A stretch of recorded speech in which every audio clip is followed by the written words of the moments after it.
அவர் ஜாதகத்துல மாந்தி மேல சந்திரனுக்கு தான் பாருங்க.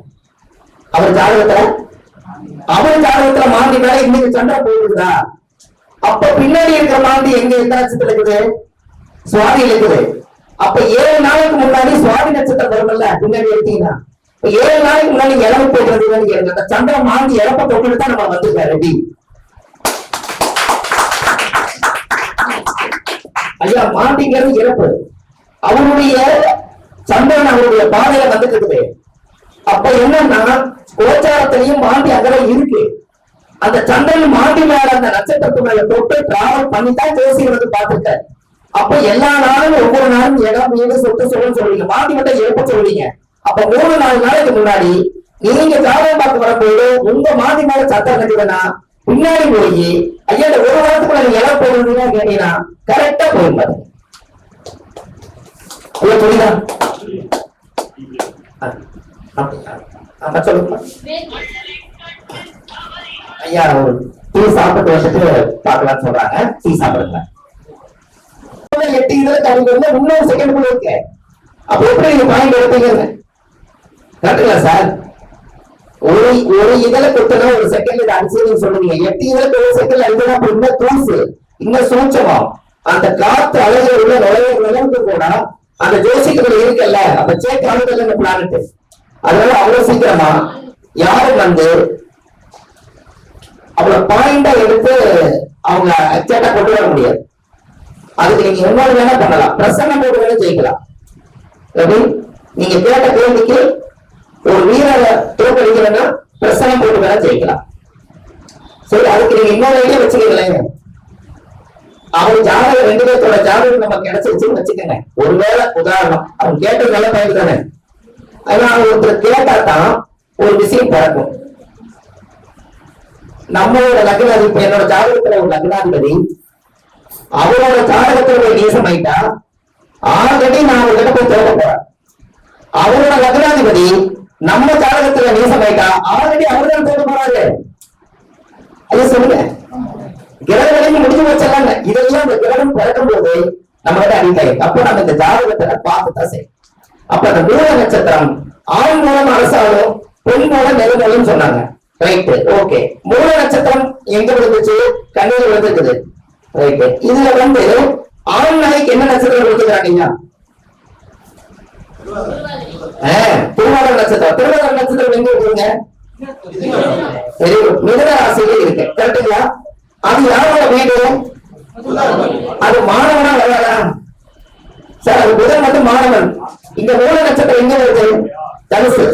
இது குருமேனா வருது. இது வாத்தியாரு, இது மாணவன். கரெக்டுங்களா? இதுல மாணவன் ஜெயிப்பாரா, வாத்தியார் ஜெயிப்பாரா? Very good. அவ்வளவு முடியுங்க ஐயா. நீங்க படிச்சதுக்கு அப்புறம் வாத்தியார் எங்கிட்ட கூட பேசலாம், அது குரு சாபம். ஆனா படிக்கிறதுக்கு முன்னாடி ஆனா பேர் கொடுத்தது அந்த மூல நட்சத்திர குரு தானே. இப்ப சொல்லுங்க, அப்போ அந்த ஜாதகத்துல குரு கெட்டான், கூறு கெட்டான். கூறு கெட்டு போச்சுன்னா கூறு கெட்டு போனாதான் குரு கெட்டு போவாரு.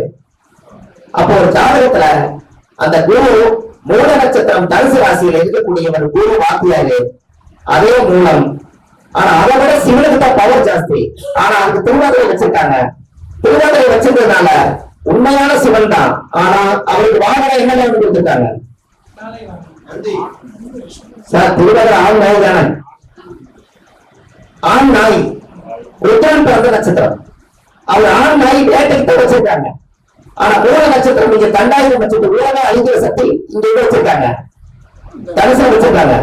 உண்மையாலுமே சொல்ல போனா போர்க்கள ராசி என்ன ராசி சார்? போர்க்கள ராசியே வந்து தனுசு தானே. ஆயுதம் அம்பம் இல்ல வச்சு எங்க பாக்குது? இல்ல எங்க பாக்குது? தனுசுல இருக்கு, எங்க பாக்குது? அப்ப பாதிப்பு என்ன ஐயா சார்? அம்பம் வெள்ளம் எடுத்து நிலாதான் விவரத்தை 150 பாயிண்டா குழு வச்சா யாருக்கு காயம் அது? அப்ப மாணவர்கள் குரு செய்தி தர போறாரு. எனக்கு ஐயா ஐயா இந்த மூல நட்சத்திரம் புரிஞ்சிருச்சா? அப்போ மூல நட்சத்திரக்கார எந்த காரியத்துக்கு கூட்டிட்டு போனாலும் அவங்க கிட்ட 5-6 நெஞ்சம் கிடைத்த ஒரு ஆஞ்சநேயர் கிட்ட அவர் நெஞ்ச பிளந்து காமிச்சிருக்கார். என்னுடைய மானசீகமான ராமன் நான் அப்படி வணங்கிட்டு வரேன். நான் உண்மையா இருக்கேன், நான் நேர்மையா இருக்கேன், இந்த உலகத்துக்காக நான் சேவை செய்ய பிறந்திருக்கேன். அதனால எனக்கு வாழ்க்கையே இல்லாட்டும் பரவாயில்ல, நான் பிறந்து மற்றவங்க நல்லா இருக்கும்னு நினைக்கக்கூடிய ஒரே நட்சத்திரம் மூல நட்சத்திரமே. இப்ப உங்களுக்கு புரியுதா? இதுல டவுட் சொல்லுங்க, அடுத்தது போலாம்.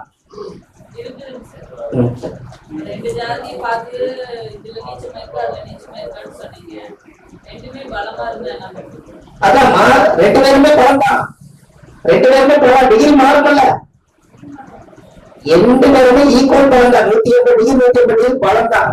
யாரும் ஒருத்தர் அவங்க அப்பா அம்மா பெற்றது வேற, அதே டைமாவே இருக்கட்டும். இவங்க அம்மா பெற்ற டைம் வேற, அப்ப அவங்க பாட்டம் போட்டு செஞ்ச புண்ணியம் வேற, இவங்க பாட்டம் போட்டு செஞ்ச புண்ணியம் வேற. இதெல்லாம் ஒரே நேர்கோடு வருமானு சும்மா சொல்லுங்க. அப்ப சொல்லுங்க, ஜெயிக்கிறதுக்கு நான் என்னுடைய அப்பா அம்மா என்னுடைய தாத்தா பாட்டி நான் செஞ்சு நாம ஜாதகம் பூர நட்சத்திரமே போயமா.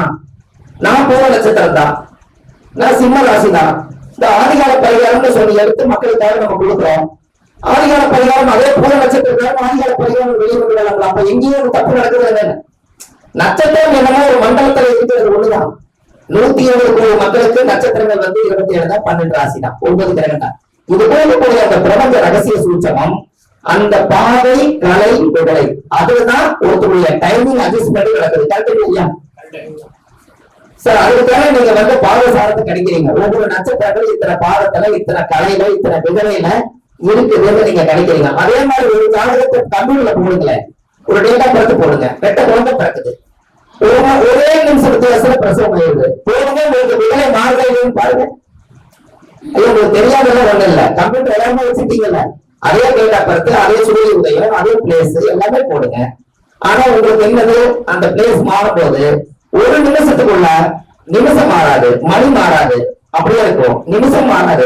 ஆனா விகலம் மட்டும் செகண்டா இருக்கனால அந்த வரிசையில் லாஸ்ட் வரிசையில் பாருங்க விகலம் மாறுதா, இதுலயே அவங்க தலையெழுத்து மாறி போச்சாங்கம்மா. என்னங்கய்யா, நாளைக்கு இவங்க கேட்கிற கேள்விக்கு அந்த பதில் சொல்றதுக்கு ஜோசியத்துக்குள்ள எந்த இடத்துல சூச்சம் இருக்குதுன்னா, அந்த பாதை கலை விகளை ஒரே நேர்கோட்டில் வருவதில்லை. அதனால நீங்க எல்லாரும் ஒரே மாதிரி இருப்பதில்லை.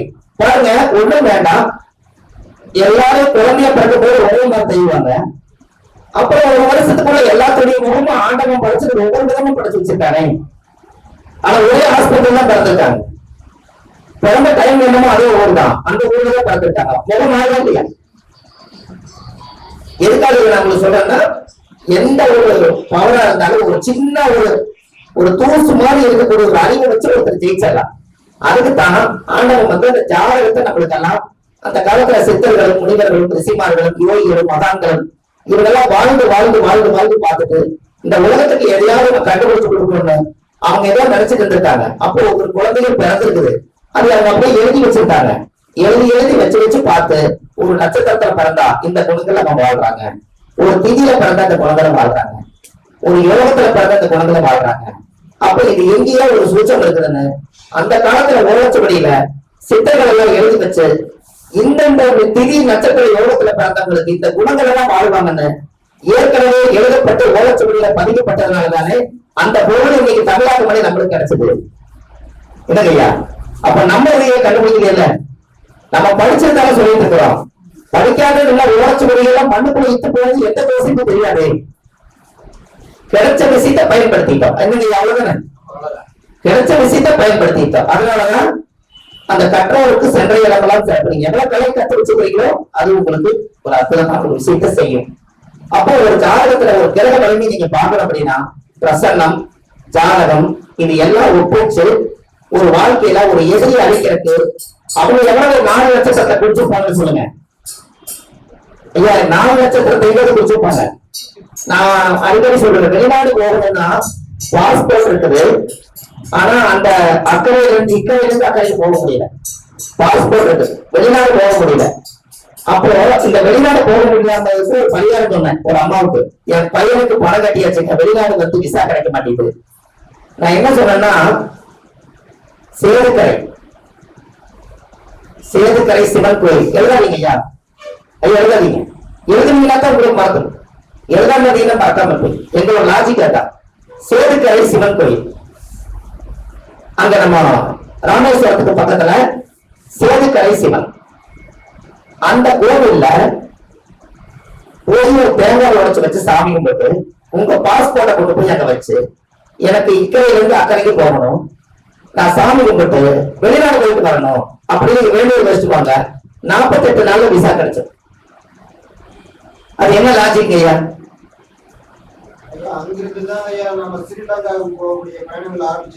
சார் அதுக்கு கை கட்டிங்களா?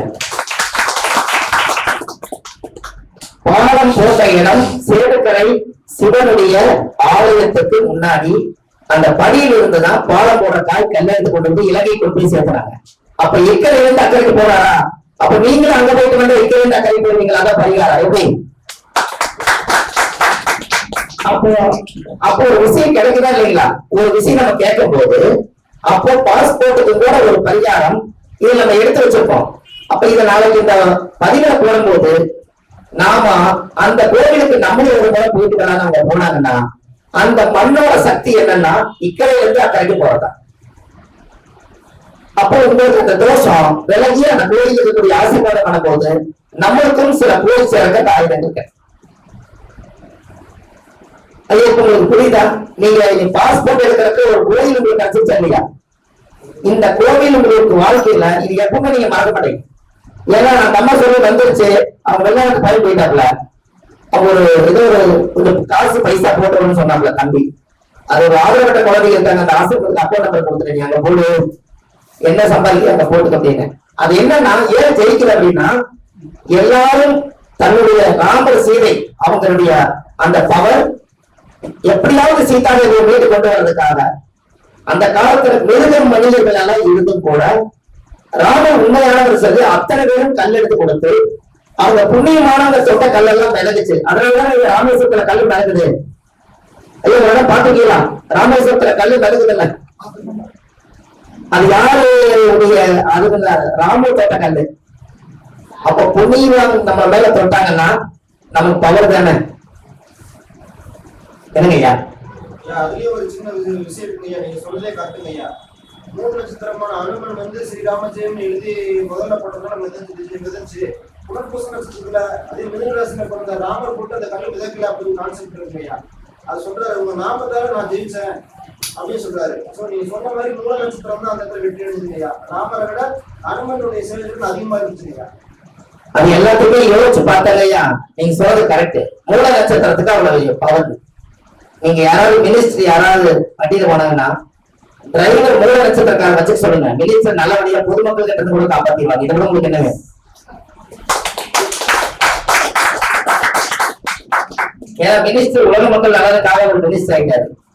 பொதுமக்கள் ஏதாவது பிரச்சாரம் பண்ணிட்டாங்கன்னா எவ்வளவு பெரிய கூட்டம் இருந்தாலும் நம்ம மேல காயம் பட்டாலும் நம்ம மேல உடம்புல பின்னமானாலும் நம்ம தலைவரை காப்பாத்தி ஆகணும்னு சொல்லி அந்த இடத்துல ஆஞ்சநேயரா அவர் படையெடுத்துவாரு. ராமரை காப்பாத்துறதுல என்ன அவருக்கு வந்துடும். அதே போல மூல நட்சத்திரக்காரங்க இருக்கிறோம், அவர் நல்லபடியா காப்பாத்தி கொண்டு வந்துருவாரு. அப்ப பாருங்க, அப்ப கண்டிப்பா நட்சத்திரமா வைக்கிறாங்க. உலகமே இருபத்தி வைக்கிறது இல்லையா? மூல நட்சத்திரம் ஐயோ மாமனாருக்கு ஆகாது. எல்லாத்துக்குமே எல்லாத்துக்கும் அந்த நட்சத்திரத்துல எந்த உறவுகள் பிறந்தாலும் அதுக்கு ஒரு பவர். ஒரு பூனைக்குட்டி மூல நட்சத்திர தண்ணிக்கு அந்த குட்டி போட்டுச்சுன்னா அந்த குட்டி கையை எடுத்து போக உங்களுக்கு 5 நேரம் கூட வராது. இதெல்லாம் உங்களுக்கு என்ன வேணும் சார்? மூல நட்சத்திர தண்ணிக்கு ஒரு குட்டி போட்டா உங்க வயிற்றுல படக்காட்டி கூட மூல நட்சத்திரம் பிறந்ததுனால அங்கேயே ஆஞ்சநேயருடைய நட்சத்திரம் பூனைக்குட்டிக்கு இருக்குது. அதுல இருக்கிற தைரியமா ஒரு பூனை செய்யல. எல்லா மிருகங்களும் ஒரு தாயிங்கிற ஒரு அங்கீகாரம் பெற்றுத்தான் அவங்களுக்கு ஒரு குட்டியில ஒரு பேர் வந்தது. அதுக்கு முன்னாடி மூலாதார தாய் வீட்டுதான் வெளியே வருவது.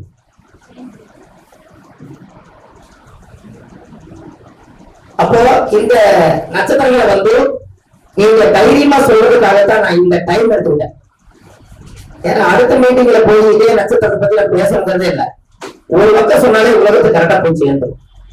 அடுத்த மீட்டிங்ல அடுத்த கான்செப்ட் நம்ம தயார் பண்ணிக்கலாம்.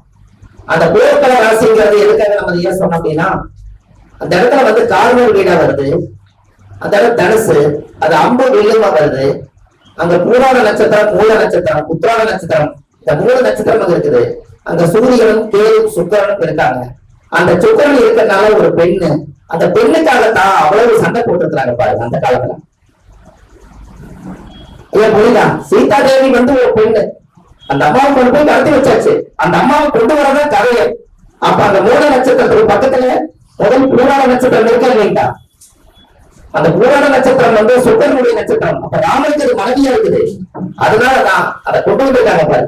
அந்த காலத்துல அந்த நட்சத்திரம் இருக்கிறாங்க. அப்ப பெண்ணுக்காகத்தான் போராடி இருக்காங்க. அது அந்த தரிசனம் இருக்குவாங்க. போர்க்களம் அந்த காலத்துல மண்ணுக்கும் பெண்ணுக்கும் பொண்ணுக்கும் தான் சண்டைங்கிறதுக்கு தரிசனம் வந்து எடுத்துக்காட்டிருக்கா இல்லையா? அங்க இல்லாம இருந்தா வேற எதுவும் சண்டை பண்ணி நம்ம கேட்கலாம். இருக்குறாங்க. சரி, எழுதிட்டீங்களா? சரி சரி. இப்போ ஐயா கல்யாணம் ஆனா எந்த திசையில இருந்து இந்த மாதிரி எந்த திசையில இருந்து எனக்கு ஒரு பொண்ணு அமையுன்னு கேக்குறாங்க. இது எப்படி ஐயா நம்ம சொல்றது?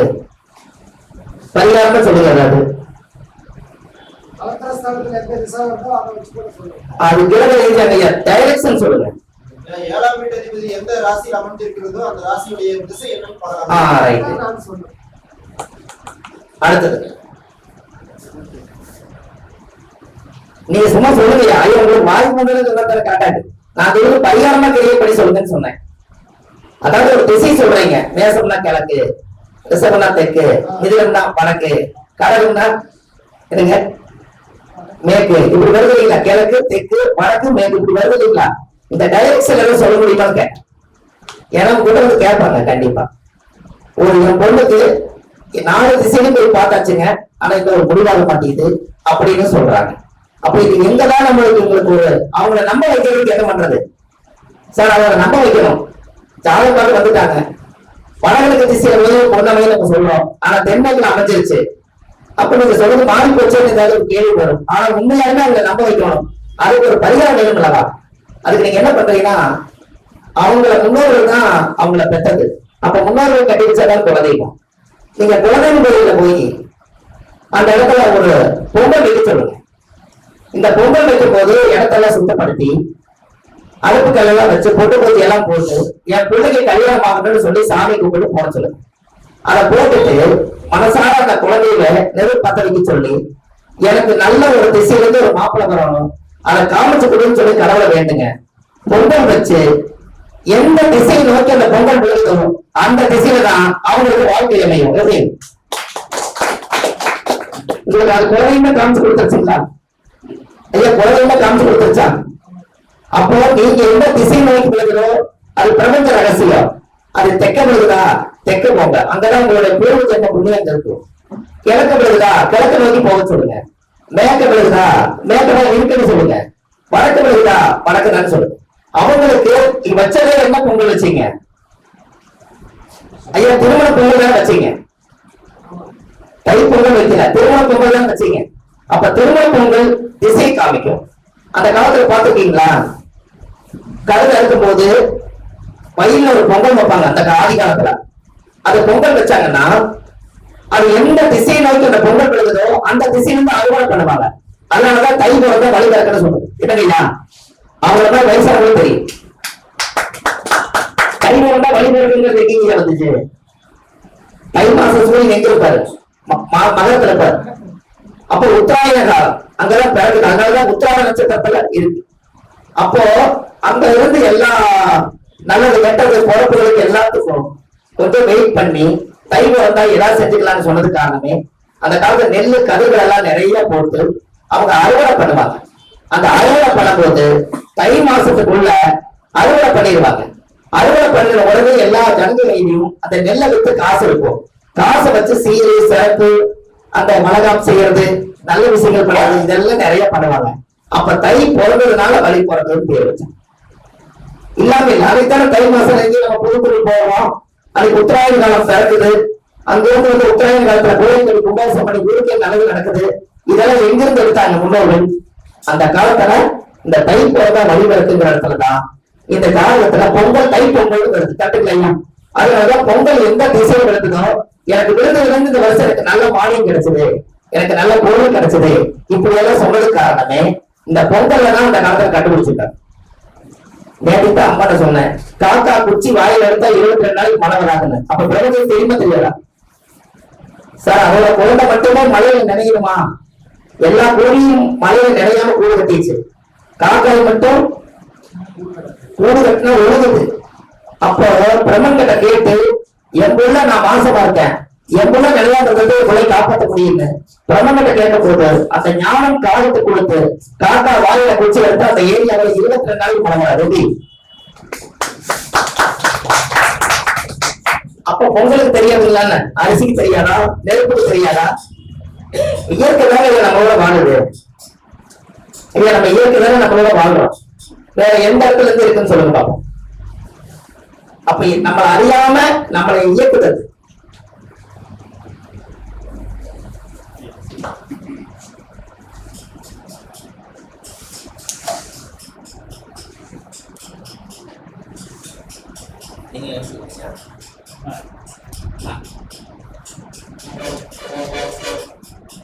ஐயா உங்களுக்கு வண்டியில போற விபத்து வருதுன்னு சொல்றாங்கல்ல, காலையில நீங்க நெகத்தை கழிச்சு தொகுத்து போனாலும் விபத்து வராது.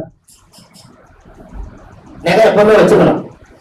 நாம ஒரு பக்கம் போறோம், நம்மளுக்கு ஒரு சம்பவம் நடக்குது, டைம் சரியில்லை, என்னமோ விபத்து நடக்கிற மாதிரியே இருந்தாலும் கூட அது நம்ம உடம்புல இருந்து ஏதோ ஒரு பக்கம் மோதி நம்ம சடல் பிஞ்சு போறதுக்கு பதிலா நீங்களே உங்க உடம்புல இருக்கிற நெகத்தை கடிச்சு தொகுத்து போயிட்டா உடல் பாதிப்பு கம்மி. எப்படி?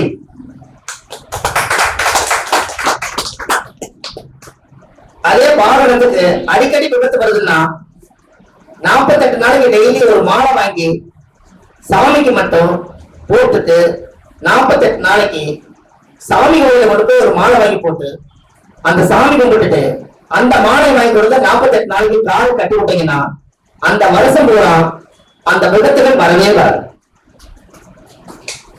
புரியுதா? கடவுளோட சக்தி எங்கெல்லாம் இருக்கு பாருங்க. 4ஆம் படத்தை வாங்கலாம். நீங்க ஒரு கோயில் இருக்கிற மாலை கொண்டு வந்து என்னைக்காவது ஒரு நாள் போன கட்டுறோம். அன்னைக்கு உங்களுக்கு ஒரு தைரியம் இருக்குதுல்ல, ஐயா கோயில் போயிட்டு வந்திருக்கிறேன், சாமியோட மாலை முன்னாடி இருக்குது,